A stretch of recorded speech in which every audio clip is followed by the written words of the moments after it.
everybody, grab your goat. It is time for the Witches Movie Coven, the very last one of 2023. So get something to drink, make some popcorn, and let's talk movies.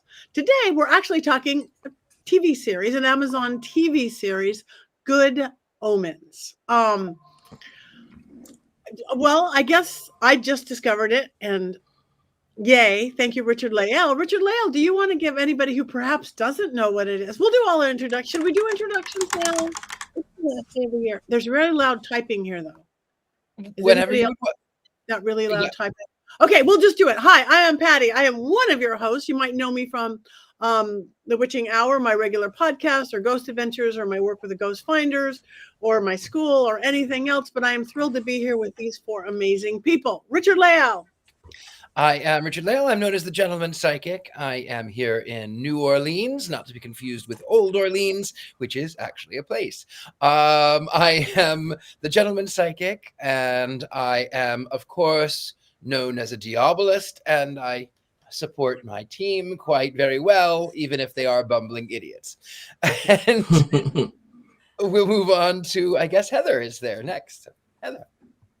Hi, I'm Heather Greene. I am an author as well as an editor at Llewellyn Worldwide and a freelance journalist that covers the occult and tarot and witchcraft and all the things in the media.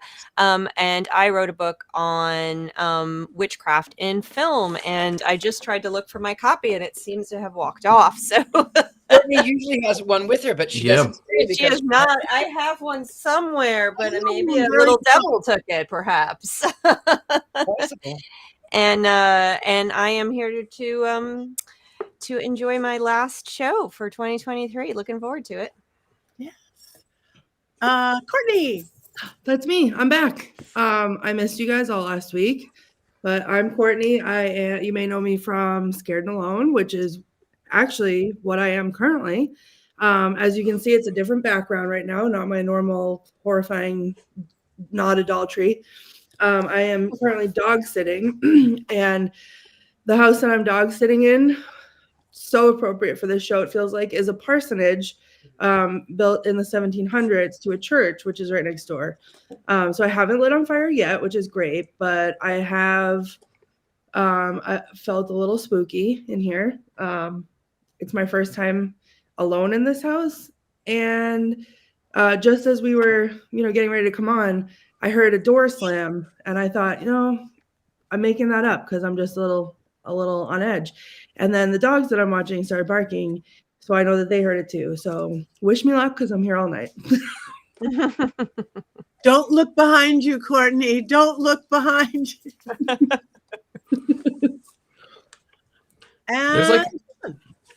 There's like a big pair of gloves behind you, Courtney. They look like someone probably used them to murder another person. I was just going to say those are for murder. Yeah.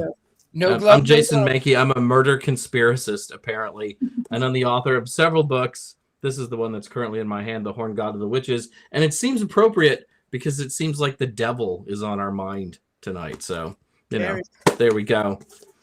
Anyway, yes, Good Omens. It's an Amazon series I just discovered. But for those who may not know, can we get a still unbiased explanation? An unbiased explanation. Yeah. So originally we were going to do The Omen, and it's a cult classic. The Omen is about the rise of the Antichrist, and the Antichrist comes to Earth, and all of this hell and destruction is released. And in the Omen, he is the son of the ambassador, the American ambassador to some European country. I can't remember now exactly which, but I started watching it, and I thought, I don't feel like watching all of that. That it was very harsh. It was very harsh. So I thought that we should instead watch Good Omens and watch the negative energy get thwarted. And also it's this lovely romantic comedy between an angel and a demon. And it starts out 6,000 years ago, according to the Bible. And it's after the Garden of Eden, where the serpent Crowley has just given Eve the apple of knowledge, the fruit of knowledge, and Aziraphale, the angel who was set to guard the paradise with a flaming sword, felt like that they should absolutely have a flaming sword because she was expecting, and they needed it to defend themselves. So he loses the sword, and from that moment, the serpent Crowley changes his name to Crowley because it's much more appealing, and he doesn't want to be associated with that really anymore.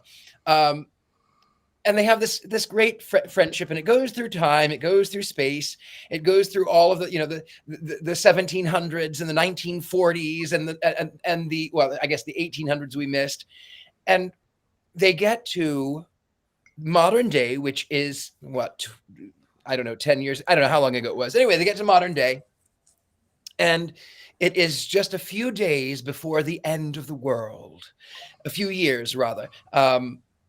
Crowley brings the child of Satan to some satanic nuns who are supposed to give this child to the ambassador, the American ambassador to Europe. And they're going to dispose of the other child, and just like the plot of The Omen, but this other couple come in, and there's all kinds of chaos that ensues. It's the baby gets passed around one to another, and the wrong baby gets sent to the ambassador and his wife. And the right baby, which is also the wrong baby because he's also the Antichrist, the other baby ends up by being to this lovely couple in England. And they raise him as their own, but meanwhile, heaven and hell have decided, okay, we're gearing up for this battle. It's Armageddon. It's the end of the world. It's all about winning. It's all about winning. But Crowley and Aziraphale have decided that they don't really want the end of the world, that they like sushi and the music of Queen and driving a vintage automobile, and they like books and they like people and they like it. And so they have this thought, well, why don't we watch and observe this child as he grows, and then we can maybe counterbalance each other. And you can be the demon and I can be the angel, and we can maybe neutralize the Antichrist. And like the book, like The Omen, rather, the film that precedes it, a demonic nanny shows up after, of course. The other one is missing. And then the angel is the gardener. And they spend for the next decade talking about counteracting each other, and then it is the day of his 12th birthday, when he's supposed to come into his power. He comes into his power, and he's supposed to be having a dog at his 12th birthday. There's supposed to be this hellhound, which of course in The Omen was a Rottweiler, and in this one it's a Great Dane. But the dog doesn't show up. The hellhound does not show up. And both Aziraphale and Crowley go, oh crap, there's no dog, there's no hellhound. And they realize that they have made a mistake, that they have been for over a decade observing the wrong child, and they somehow they have to figure out how did it happen. So it turns out that they discover that the child was switched. They go back to the convent, which is no longer, it's been disbanded, and all of the records have been burned. But in their way through Tadfield, Crowley in his Bentley runs over a woman on a bicycle. And Aziraphale feels so sorry for her, so he miracles there to be a bike rack and miracles this bike to be even better than it was before. And when she gets out, she leaves this book, The Nice and Accurate Prophecies of Agnes Nutter, in the back seat. Agnes Nutter was a witch in the 1600s. She was a witch, and she knew things. And in her prophecies, she had made certain that her family had invested in the apple that one does not eat in 1980. And so they invest in Apple products as they come out, and they're very wealthy. And she's here by her ancestors' sort of projection to find and destroy the great beast.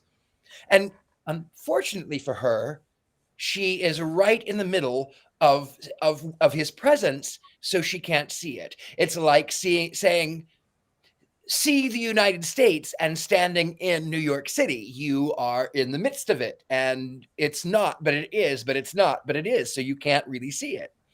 And so there is the Witchfinder General, who is in love with a woman of ill repute, who is also a psychic medium, albeit probably a fake one.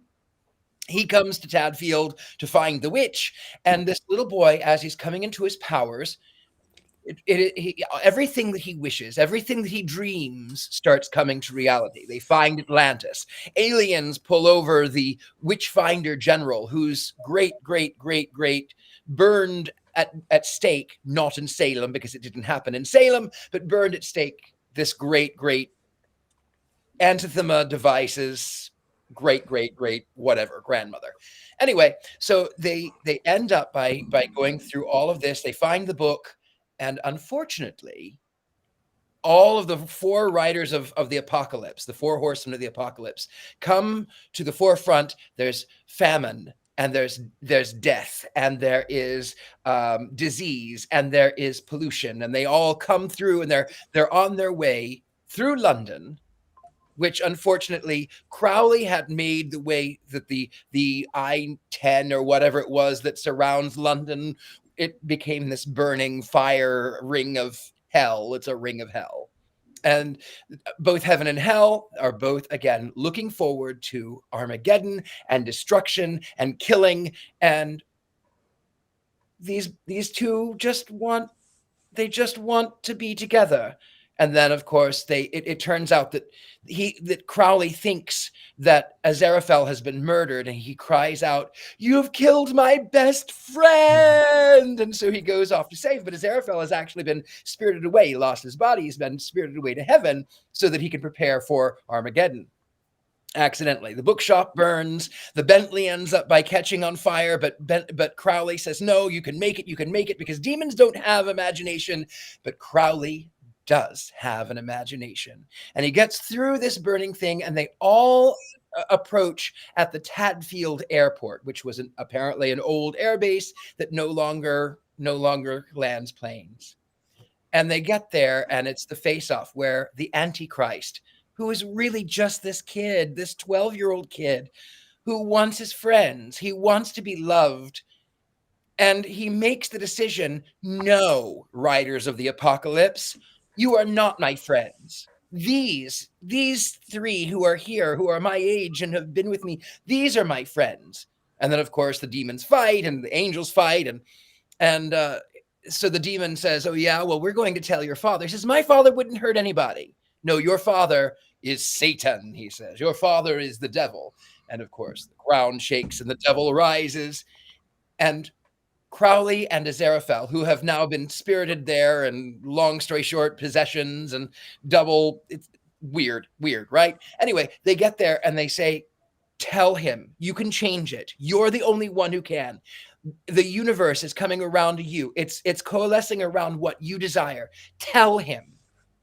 And the little boy, Adam Young, who is not Adrian, and he's not Warlock, as the case were in the other one, he says, "No, you are not my father. You never were my father." And in doing so, he saves the end of the world. He's no longer the Antichrist. And so the whole thing has to be put away. And they save the world from the end of the world, from Armageddon, the apocalypse. And in the end, the two are gathered, and they say, "Okay, well, have you heard anything from your side?" "No, not yet." "Have you heard anything from your side?" "Not yet." And they're in the park, but it turns out that Aziraphale, the angel, gets kidnapped by the heavenly forces, and then Crowley gets kidnapped by the demonic forces, and they are dragged to their respective spaces. Now, this is the spoiler. I don't want to tell you, but I will tell you. Those of you who haven't seen it, Courtney, Buckley, you haven't seen the last one. You can mute it, Courtney. So in this one, they are sentenced to death, and the angel Aziraphale is sent into flames of hell to be destroyed forever. And the demon Crowley is sentenced to a bath of holy water, which is going to destroy him forever. And in this, Crowley gets in this bath. They've proven that its power of killing demons, it's effective. And he gets in this bath, and then the Archangel Michael comes, and he asks him to miracle a bathing towel. And then Aziraphale, who's been cast into this hell, he says, he sort of screams at them and says, "Oh yeah, now what?" And then they are sent back to Earth because they don't want to be left alone. And then, while there's nobody looking, they change. They have possessed each other's bodies, and they took on each other's punishment because they knew that they could withstand whatever punishment the other side had. And they are so beautiful, and I want an angel. Oh, And I love the fact that they also say, the angel says to the demon, "Well, I think that this wouldn't have worked out if deep down inside you weren't really a good person." And the demon says, "Well, maybe it wouldn't have worked out if deep down inside you were not really a little bit bad at what you do." It's really cute. And since we were summing up a 6-hour TV show, that's our show for tonight. Thank you all for coming. We've been the Witches Movie Coven. We'll see you next week. Okay. Now, I know this probably is not in your book, Heather, but do you have any academics on this or your factual Heatherisms? Oh, I'll give it a try.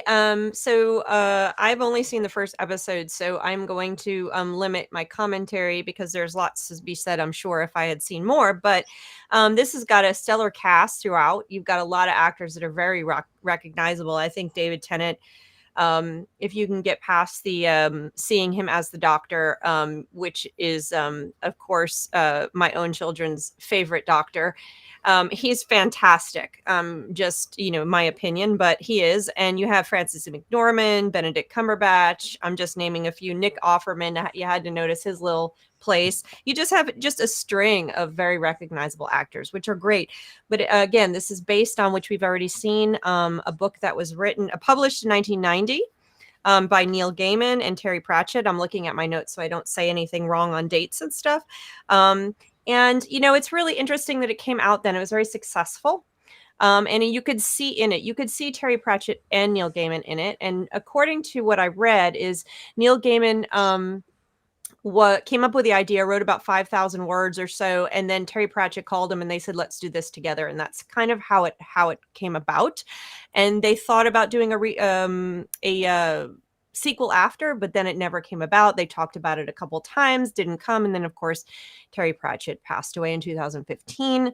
The one thing that struck me about it, watching the two characters, was, were they based on the actual authors? Can you see a little Terry Pratchett and a little Neil Gaiman? Now, they have actually said, yes, to a degree, Neil Gaiman is a little bit of Crowley, and Terry Pratchett is a little bit of Aziraphale. So, and that struck me when I was watching it. You can kind of see that. But they both wrote, according to Neil Gaiman, they both wrote back and forth on the various characters.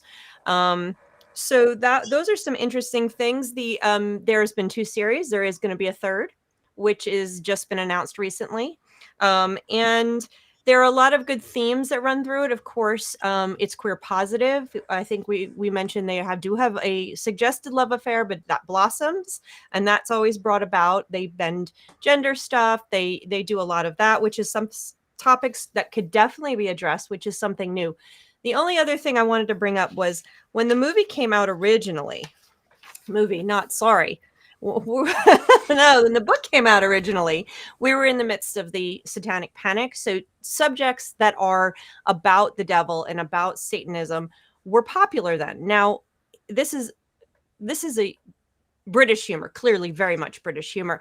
And in the UK, and I wouldn't say it mocks religion at all. That's not what it's doing, in my opinion. I think it's playing with it in a fun kind of way. I think it's kind of the way a cat would play with a toy. It's toying with it. It's turning it around. It's dressing it up in a different way. It's having fun with it. And that's something you would not have found in US television or movies at that period of time. Now, books are a little bit different. You can get away with more in books. They don't work the same way. they're sold differently. They have different ways of production. So you can get they weren't quite tied to the satanic panic issues, but part of the presence of that subject on people's minds would have made this book a little bit more popular. It was popular both in the US and in the UK, but it never would have been made into a TV show probably then in the US, because the US has a very different relationship to religion than the UK, first of all. And second of all, because of the fear of Satan, this show does not do that, does not ride that line. Okay. So you probably would not have seen it made into a TV show then. Now, being made now is very different. Being made successfully now is very different because we love these topics. They've been popular recently. You have things that finally turn and toy with religion in our own television programming. If you think of on the horoscope, Sabrina, the Chilling Adventures of Sabrina does exactly that, where you have the toying with the religion, the turning it around, the twisting it, the challenging it. You're getting that here in a more lighthearted, comedic way. So I think that's sort of its place. If I was to explore something academically, that's probably one of the couple places where I would go. But I find it really fascinating to see that there is a little bit of Neil Gaiman in Crowley and a little bit of Terry Pratchett in Aziraphale. So, yeah, I found that to be a very fascinating subject to look, and they have confirmed that. So it's a very British.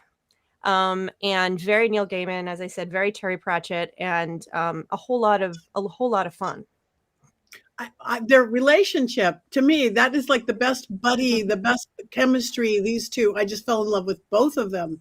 Now, did the two authors know each other in real life before they wrote together? Yes, they met in the early. I think it said they met in the mid '80s. And they had some kind of repertoire. I don't know if they worked together before that or if it was just sort of a professional relationship. And then when Neil Gaiman had said that when he wrote the 5,000 words, the initial concept of it, nobody was interested. They all thought he was crazy or, whatever. Nah, I'm not. But then I guess Terry Pratchett said, "Hey, I'll work with you on it. Let's make this together." And so I think that's what makes the character repertoire that you're talking about, Patti, so good, because a single person writing it, Neil Gaiman's phenomenal, Terry Pratchett's phenomenal, but the interaction, they both have a similar sort of fantastical way, but it's different. The tone is different, and those pieces, those sort of mix together to create that, and I think that's what makes this brilliant. I think it's also worth noting that this is Neil Gaiman's first fiction book. And like before that, he'd written some short stories. He had written a book about Duran Duran, I think, for like Scholastic books or something. But he was primarily a writer of comic books. And this is sort of during the Sandman era, which was at the time the best comic book of its time. Maybe it's the best comic book ever. So I think he probably needed Pratchett too, just to get in the door as a novel writer, because I think comic book writers are often looked down upon. But if you've ever read any of Neil Gaiman's comic strips, you can like when a writer puts it together, he tells the artist kind of what the panels are supposed to look like, et cetera, and it's as good as a book. You can just read how he writes a comic book. And I think also, just to add to that, is I just lost my train of thought. I think you can see that while Pratchett, is associated a lot with the Discworld, the witches, and all that stuff, Neil Gaiman has a deep fascination to spirituality and religion. So, and a serious one. It's serious. He takes it seriously. I mean, if you ever read or watched the American Gods series, it's a brilliant concept, and where he's really diving into something that's, yes, he can do things comedic, he can do things fantastical, but he's fascinated with it. I think that comes along with it as well. And maybe that wasn't, anyway, go ahead. No. All right. So there's the basics, and now we talk about it. Who wants to go first? Courtney, before you run upstairs. Yeah, before I run away into the so this was on my list of things to watch for a really long time, and I just had I hadn't had the time yet to like sit down and delve into it. And I started it tonight, as I always do, I wait to the last minute because ADHD and executive functioning and, whatever, I'm a procrastinator. But I'm in like the middle of episode 5. And as soon as we're done here, I'm going to finish it and I'm going to start episode 2 or series 2. Because I am in love with them. Like, I just love them. It reminds me of, in a sense, The Good Place, where it's that battle between good and evil with the comedy, a little bit more serious than that, obviously, like more serious subject matter. But there were certain scenes that I like screamed out loud. There was one when they went, one of them was going to be the gardener and one of them was the nanny. And you see the little like Mary Poppins like bird umbrella thing. And I was like, and then it like the camera cuts him opening the door and he's like, I heard you need a nanny. And I was like, oh my God, I love them. Like, I just love them. And then at one point they were talking and he said something about like, we can just run away and be together. And I was like, oh my God, like, yes, please run away and be together. Like, I have never rooted for a couple, I feel like, in one of these movies other than Clayton the Killing Tree and his wife, as I have for these two. So I'm very excited. I do have some quotes for later on. But before I get into quotes, there is the song the lullaby that he sang to him as he says, Nanny, can you sing me a lullaby? I was like, yeah, can someone sing me this lullaby every night? It was great. I loved it. I'm so glad I watched it. I can't wait to finish it. I can't wait for season 2. I can't wait for the ultimate, like season 3 when it comes out. I'm a fan. I'm a huge fan. So thank you for changing it to this. No, it's so much better for the new year. It's so much better. Big time. So, yeah. But there is, I didn't mean to interrupt, but there is actually some magic behind both The Omen and Good Omens. And I would feel a little bit remiss if I didn't tell you. So partially why the fact that Crowley is Crowley, there is in Crowleyan magic, there is a ritual that they try to summon the Antichrist. Now, he had tried this back in the 30s, and then of course there was the rise of a certain dictator, and then in 1945, his prodigy was oh goodness, now Jack Parsons. Jack Parsons had friended this other fellow, and I'll tell you who that other fellow was in just a moment, but they wrote back and forth, and Aleister Crowley was saying, no, get rid of him, stop this, don't do this, get rid of him, you don't want to do this. And he would write, and he would say, oh, well, my friend and my wife are now sleeping in the same bed, and I think it's wonderful. And Crowley would say, stop it. And then they started doing this ritual to summon the Antichrist. This was 1945. And Aleister said, no, this is a really, really, really, really, really, really bad idea. Trust me on this. Stop it. So he and this other fellow, which I'll tell you in a second, went out into the desert with a red-haired woman, and they tried to summon the Antichrist so that he could be the father of the Antichrist and he could have ultimate power. And again, Crowley said, no, this is bad. Well, it turns out this fellow stole all of his money so that he could start an organization about the sea with ships in Florida that they would send all the way back around to California. This person was also a fiction writer. This person was L. Ron Hubbard. Now, they said that it had failed. However, I will like to say that there is a certain very smelly, very orange fellow who was born in 1946 who praises certain dictators, and that it was exactly 9 months after it had happened. Am I saying that is I can't believe you've worked Jack Parsons and L. Ron Hubbard into this show, which is one of my favorite little weird points of occult history. And there's like a great story of the two of them where L. Ron Hubbard says, we have this boat we're going to buy in Florida, right? And I will sail it back to California. And then Crowley's like, no, he's not going to sell the boat in California. He's going to steal the boat, you fool. And Parsons actually then goes to Miami to see if he can get the boat back. L. Ron has already went out to sea, of course, with Parsons' girlfriend. Parsons goes back to his hotel room, casts a magic circle, conjures up a spell to make the ship come back. The ship hits stormy weather and is forced to come back. And Parsons retakes control of the boat. Amazing. Yes. Yep, and this is all in Good Omens. Not really. No, Man, 4016 scares the hell out of me, Richard-Lael. well, the fact that Crowley was trying to raise the Antichrist, and then Jack Parsons had tried to raise the Antichrist with L. Ron Hubbard, and then in 1946 there was a certain blonde-haired orange man who was born, and I'm not saying that he is the Antichrist. But he checks all the boxes. If I could, I have a fun Antichrist story, actually. I'm actually very proud of this. I moved into my apartment a few years ago, and for the very first time in my life, I have an apartment of my own where the door is facing the street. And I knew what that meant, and I waited for the day that the people who would come up to my door peddling their religion would knock on my door, because now I have one available. And I had a speech locked and loaded and ready to go when this happened. And so one day it did. And I opened the door and they said, do you have a moment to talk about our Lord and Savior? And I was like, oh, sure. Like, let me have it. They asked me if I believed in Jesus. And I said, I'm a Satanist. Now we all know what that means. But we also all know what they think that means, right? So that's what I was playing off of.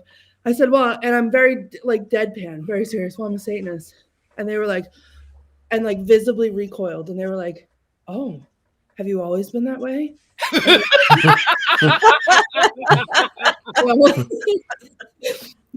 So I just paused and I looked very serious. And I was like, well, I was raised as the Antichrist. So yeah, I'd say so.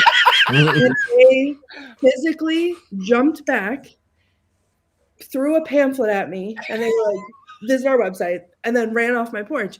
And my mother, I called very proud to tell my mother about this, and she was like, they're going to now show up at your house every day to try to save you. So I immediately went on Amazon and I ordered blood capsules so I could put them in my mouth, so that the next time they came to my door, I could just pop one in, open the door, crush the blood capsule, let it dribble down, and be like, oh, you're late. You're late for the ritual. Come on in. They never came back. But I was really proud of that. So, Do you still have the blood capsules? No, because that was several years ago. I've seen them in the neighborhood. They don't come to my door. But it may have something to do with the fact that I have a Ouija board welcome mat now, so I don't know. Oh my God. I love you more every day, Courtney. But I get that a lot. My wife won't even let me talk to them when they knock on the door. She's like, no, you're just not allowed. It was the best thing ever. I waited my whole life for that moment, and it paid off. It went exactly like I wanted it to. They were there. I used to have a trying to rationalize thing, but they can't hear anything. They won't. I had to really this is a really smart answer to this, to that. A logical answer, a spiritual answer. Robots. Yep. Nope. So next time I'll just get a blood capsule. It's literally the best idea. It's the best idea. And I came up with various things, either blood capsule, dribbling blood, oh, you're late for the ritual, or blood capsule. Oh, good. I need some virgin blood because mine didn't work. Come on in. Whatever. Or oh, Coven's here. You're here for the Coven meeting. Come on in. Anything.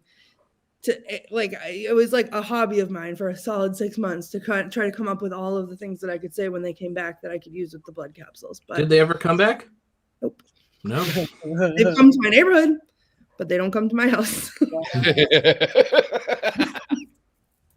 There's probably a door-to-door Christian bulletin board, and they're like, no, avoid this house, at all costs. And there's your address and a picture of you.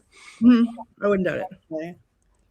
Many years ago, when I was living in Hollywood, before I was on Ghost Adventures, I was a busker, and I would dress up as certain celebrities, and I would entertain. I would go to parties and do events, but I would also, on occasion, I would stand out there, and people would give me money to take my picture. So I had that famous picture that was of me as the devil, that was on Ghost Adventures. It was actually started out as a joke. I got dressed up. I was bored. I just went out, and I liked the picture my friend took so much, I put it on my business card. And I was Willy Wonka. I worked with an Edward Scissorhands. Yes, that's the one right there. That's the image right there. My friend said, "Oh my God, you have to, you'll love this picture." I said, "No, it's silly." And she says, "No, let me take this picture." So she took the picture. I altered it. I turned it into a painting, and I put it on my business cards. And so there was a fellow who came up to me, and he says to me, "Yo, bro, oh my God, oh, I have to take a picture." And I told him, "We work on tips and donations. Is that okay?" "Oh, bro, I ain't got no money. I ain't got no money, bro." And I went, "That's okay. That's perfectly fine. I will give you as many photos as you would like in exchange for your immortal soul. Do you have a deal?" And he goes, "So I can take a free picture?" And I went, "Well, you could take as many pictures as you want." "Well, I'm not going to give you any money." I said, "That's okay. I don't want your filthy lucre. I'm just going to use your soul, but don't worry. You're not using it anyway. It's going to cost you nothing. Don't you worry. Don't worry about it." So he takes picture, and I hand him my business card with the image of me as the devil, and underneath it had entertainer, actor, celebrity impersonator, philanthropist, collector of souls.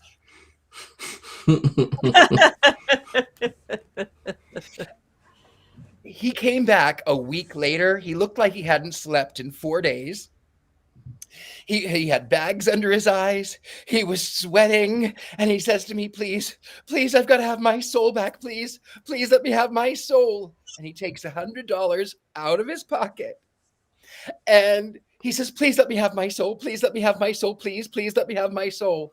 And my friend who played Edward Scissorhands says, "Willie, give him back his soul." And I went, "But I was liking that one." "Okay, all right, fine." Luxor, Nuxor, burst and burn. "Okay, there's your soul. You can have your soul." So he threw the $100 at me and ran away. And that was the easiest $100 I ever made in my life.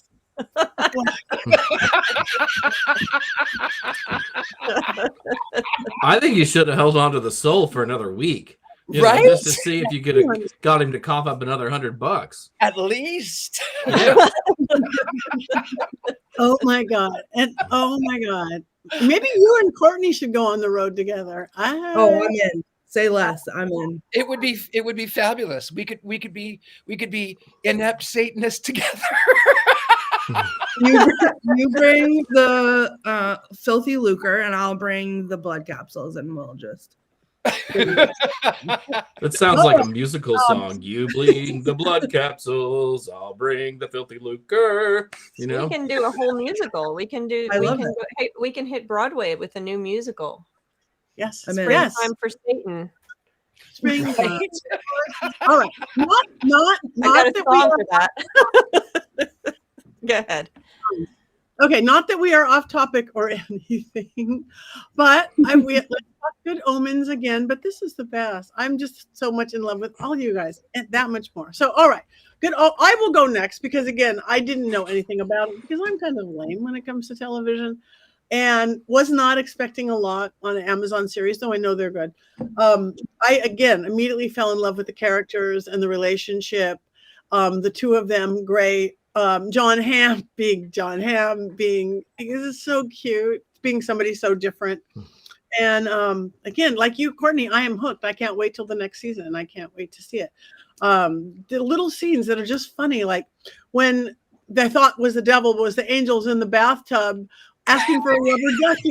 They got rubber duckies in this hellhole. Yeah. They're fine when you see the body sweat. So I just thought it was clever, intelligent, sweet, and funny. And the thing I like the most is that Richard-Lael, I've never heard you so much like something that was so sweet. I love it, sweet in the same sentence. You know what?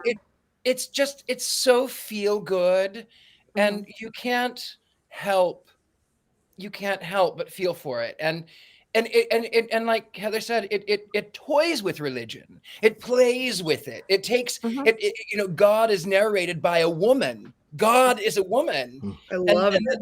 Then when Aziraphale is trying to contact God, he obviously hasn't seen God in the flesh, and this voice comes and he says, "I am the emissary of God." Yes, but you're not God. I want to talk to God.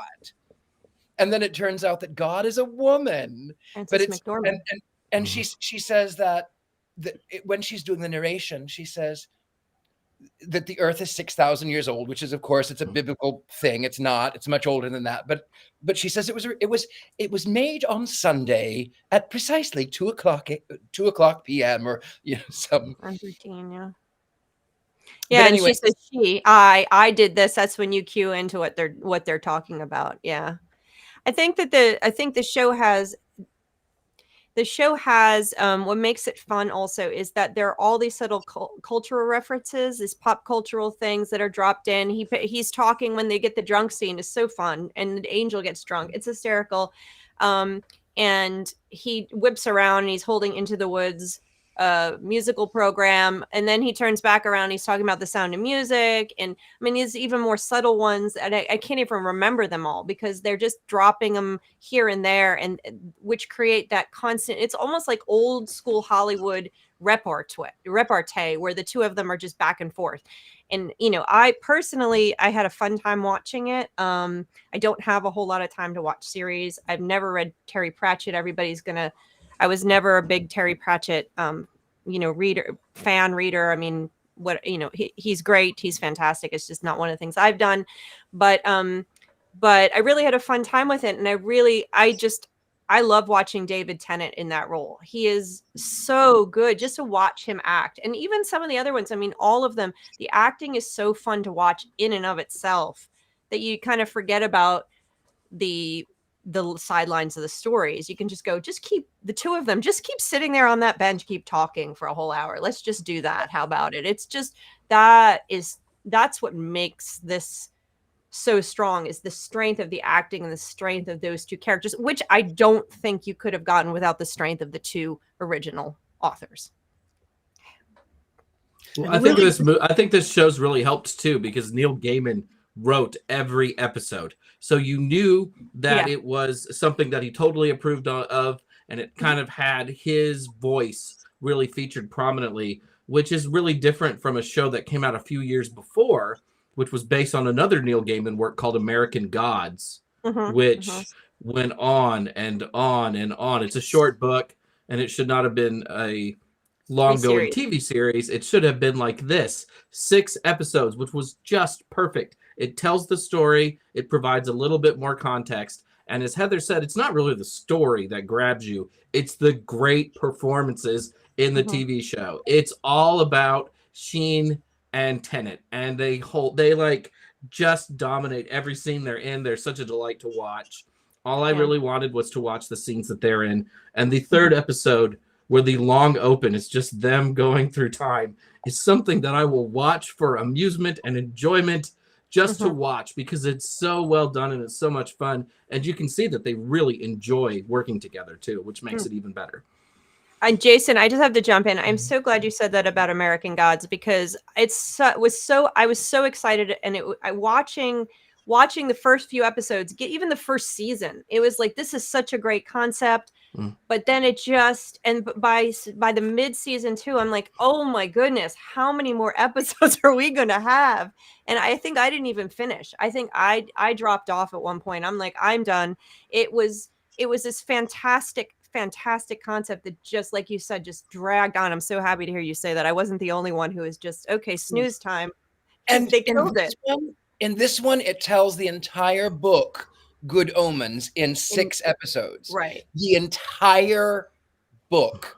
That's why they didn't think that there was going to be a season 2 or 3, because it already told the whole story. But now in season 2, they focus more on the relationship of Aziraphale and Crowley. And then I don't know what they're doing for season 3, but again, it's delightful. Yeah. Can I jump in real quick? Jason brought up the episode 3 that open, the really long one. I was dying because every stupid thing that they're at, Crowley's like, "This is your people? Like you're killing kids? Like doesn't that feel wrong?" And they're like, "Listen, they don't run anything past me. I'm just here to watch it happen." And it was like, "Oh, you're doing this? Like your side is doing it." Like every time they did that, I squealed with glee. It was so hilarious. Like I just love that they were like, "Oh, here's this thing that, this big biblical thing. Oh, terrible." Like the demon is horrified by it, which I thought was amazing. I'm not sure that they're mean to religion, but I do think they kind of point out the shortcomings of a lot of things, especially within Christianity. Sort of, this is a religion of love, and then, we're going to destroy the world. Or, like the opening scene in the garden. Like, why would you do that? That doesn't make any sense. And I really enjoy how they play with religion in this. To me, sort of the barbs at Christianity and the Bible are some of my favorite parts of the whole show. Yes. Well, and as you know, I was raised Pentecostal, so I believed that the world was 6,000 years old, and I believed that there was an Armageddon, that there was an apocalypse, and I believed that God was murdering these people because they needed it, they deserved it. And now, as an adult, as a humanist, I go, "That's awful. That's horrible." And I think what Tabitha just touched on, and just being human is what she just typed in the chat. There is something that just kind of came into my head, is that you saw the negativity of both sides. They were at war, and there was one statement where they said, I think it was the angel that said it. Why do we have to be at war? Why can't we, or we have to be at war? We can't just avoid it. I think it was some of the other people in heaven said that we have to be at war. That's our point. We can't just avoid it. And so it's something about victory is the reason. Yeah, victory over the other is that war is the reason, and that it's not to avoid war, something like that, or to avoid the violence and stuff. And I think that was coming from heaven. And even though as disgusting as the hellscape was that world to us, there was this negativity in heaven as well. And where was the positive point? If you look at this story, this narrative, where was the positive point? And that was on earth, in the humanity of the two characters. And that's who you love. And even though he is a demon, you should hate him. And even though he is an angel, he's not free from drinking wine with his buddy, not free from love, not free from wanting to be human. So I think what Tabitha pointed out, is that the point of this is that these things up there are chaotic, are painful, there's problems, they're not perfect, but the real point of the real goodness is in our humanity, and even in the humanity of a demon and the humanity of an angel, and the relationship they have, and the love and care of coming together. So I think that's where the beauty comes in this one. That's where the good is. The good. And Crowley's just super cool. He's like the coolest dude, maybe in the history of television shows. David Tennant. Yeah. And may I remind you that he drives a classic car, listens to the music queen, and dresses in black. I'm just going to leave it right there. And has ever-changing hairstyles, facial hair, and some really wonderful old glasses that he wears at several points. It has some familiarity. And his Mr. Satan is not not a Jaguar, but a Bentley. But I'll take it. It's fine. I'll take my Jaguar. It's fine. The Jaguar. It's not a real Jaguar. It's Mr. Satan. All right. Who hasn't spoken yet? Anybody hasn't? I think we need some quotes. Then we're going to have to get the Jason's minute too. So the quotes are better. I didn't do a great job. I was furiously typing quotes as I was enjoying the show, and I was very much wrapped up in the show. So these are more paraphrases in some spots than quotes. I did the best I could. But when he said, "Well then, welcome to the end times," I was like, yep, here we go. And I want that on a t-shirt. Then they said, I think it was God, the narrator, said, most books on witchcraft will tell you that witches work naked. That's because most books on witchcraft are written by men. I thought that was hilarious. And then he was asking him if he was still a demon, and he said, what kind of stupid question is that? Still a demon? What else would I be, an aardvark? And then it was like when they were doing the I think it was episode 3 when they were in the church with the Nazis, and he was coming into the church, and he was like ooh, ah, ooh, oh, like he couldn't step on the floor, and he's like, sorry, consecrated ground. It's like walking on the beach in bare feet, and he was like still like I was like, that's me at church. That's okay. And then when the witch hunter was preparing the other witch hunter to go find the witch, and he's like giving him all the tools, and he's like, you need this pin, and you need this, and you need this bell, and you need this book, and you need this candle. And he's like, no book and candle. That was great. So those are my quotes. But well then, welcome to the end times. Exactly. Thank you. All right, and Jason, the Jason Mankey minute. All right, this was tough because I really liked this show. You know, I love this show, so it's hard to make fun of something that you like. You were bored to tears by the plotting and never-ending American Gods TV show, and most of you seem to have forgotten Stardust was an actual movie that was shown in theaters. I guess Hogfather was okay, but that and the other Discworld movies lacked budgets over $75. But now, after years of waiting, here's an adaptation of Neil Gaiman and Terry Pratchett's work that won't leave you disappointed. With apologies to Coraline, which is terrific. There's a lot that happens over the 6 hours of Good Omens, but all that truly matters is Aziraphale and Crowley, along with Gaiman and Pratchett's not-so-subtle jabs at Christianity and the preposterous idea that a loving God would destroy the world. Things are summed up quickly near the show's beginning.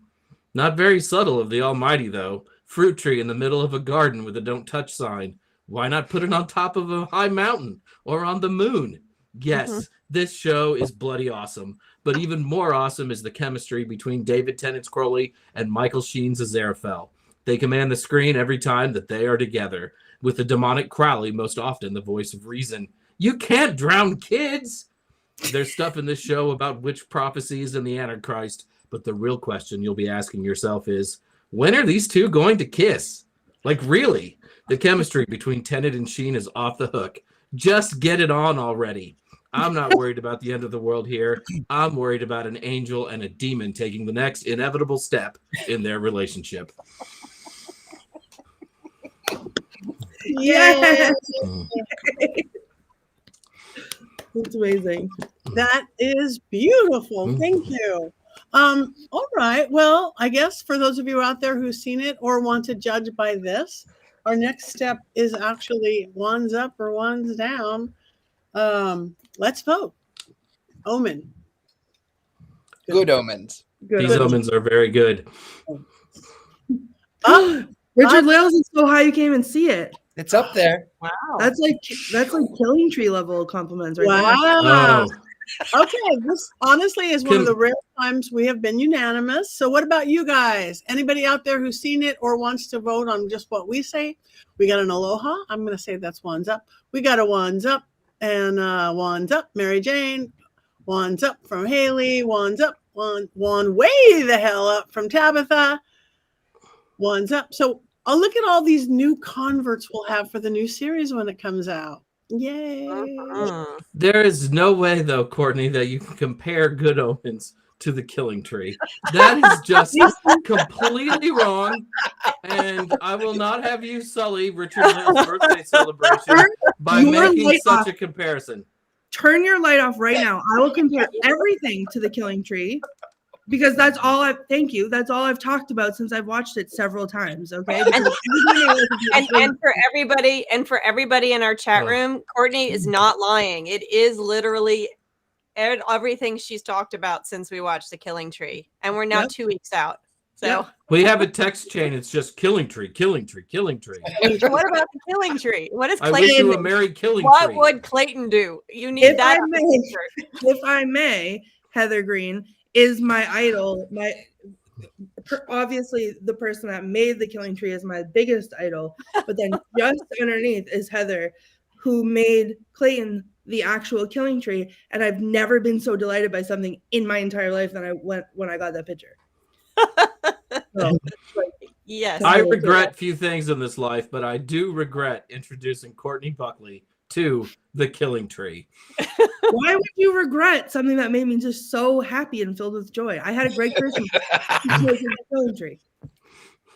But is this forward movement in your life, Courtney? Yes. I feel joy. I feel things. One of them is joy. Okay. Is it perhaps the reason that you're scared and alone right now is because you are worried about a Christmas tree attacking you here at the end of the holiday season? Is there a Christmas tree in your house? There is a Christmas tree in this house right now. Is it It is fake? not wearing boots, and it does not have access to a map. But can it drive a car? Mine did. It probably could drive a car. I don't know. I've actually forgotten if we've decided. What are we watching next week? It's my birthday week, and I desperately want to watch Anchorman, but the consensus is it doesn't work for our show because there are no witches in it. However, I would argue the fact that Ron Burgundy ends up with Christina Applegate is magic. That is complete magic. However, if I cannot have my choice, I will go with Monty Python and the Holy Grail. Good Okay. choice. That's easy. I probably won't get yelled at by my wife for watching that. Probably. We'll see. Are you I sure like you don't being want to married. watch We'll see how The this Killing goes. Tree again? We could not watch The Killing Tree again, Courtney. You can. You can. You can I already anytime. have. I already have. Go Courtney, upstairs. watch my wand. You will Patty. forget about the Killing Tree. No, thank you. You will forget about the Killing Tree. Impossible. I tried. Anyway, okay. So next week, Monty Python and the Holy Grail. That's good. I've not watched that in a while. That will be a fun one. Does anybody have any other questions? All way up, way up. It's almost unanimous. I wasn't sure if Robert was meant down or sewn. Robert Hicks. So we don't know how to read your ones up or ones down. Hmm. The typo on Lauren down. Morgan Richards also wasn't a fan. Too much Bible, he said. Wasn't a fan. Sorry, probably too much Bible in it. Okay, all right. So almost unanimous, but not quite. Next week, Monty Python, Holy Grail. Does anybody have anything come? What do we have? We have New Year's coming up, and we're still coming off this amazing full moon, a cold moon yesterday, so still very magical. Anybody want any nice wishes for the new year or rituals or? Well, it's going to Richard-Lael be my birthday, so raise a glass for me. New Year's Eve is my birthday on the day. So I was born at 4:32 in the afternoon, which is it was nice because I could come out and party, and then the world would be closed and hung over on the 1st, and everywhere I go there's a party, and they say it's your party. And now as an adult I don't go anywhere, so it's kind of a party of one, which is kind of fun, I guess. Is there an online birthday party for you this year? There might be. We'll keep you posted. There might be a happy birthday celebration on New Year's Eve. Our producer said that there were some personal things that may inhibit it, but if there is, then you are all invited to my birthday. And if not, I'll go live anyway and say hello, and then I'll go off and watch The Killing Tree. Yeah. I would like to address Tabitha said, what are your hopes for the new year? And I'd love to hear what everyone's hopes for the new year is, and then I'd love to share mine also. Share yours first. Oh, mine is for The Killing Tree too. My wish is to never again hear about The Killing Tree on this show. That's my Jason's wish cancels Courtney's wish. Yeah. Cool. Just like the angel and the demon. Yeah. All right. I mean, I'm going to be too much of a peacenik. I'm just really tired of war on TV and in real life. I just want everybody to can everybody just get along? I just want to go there. Really, I don't care about everything else. Send me an angel. That's what I want for the new year. Oh yeah, Richard-Lael. I wish for you to get an angel like that. That's really what I want. Yeah. Me too. I'll wish for that too. Send me an angel. Okay, everybody, on the count of 3, wish Richard-Lael an angel. And on that note, it is. Do we cackle or what do we do after this movie? Oh, we can cackle. Demons and angels can cackle. Demons cackle. Okay, goodbye, everybody. See you next year. 1, 2, 3. Yeah.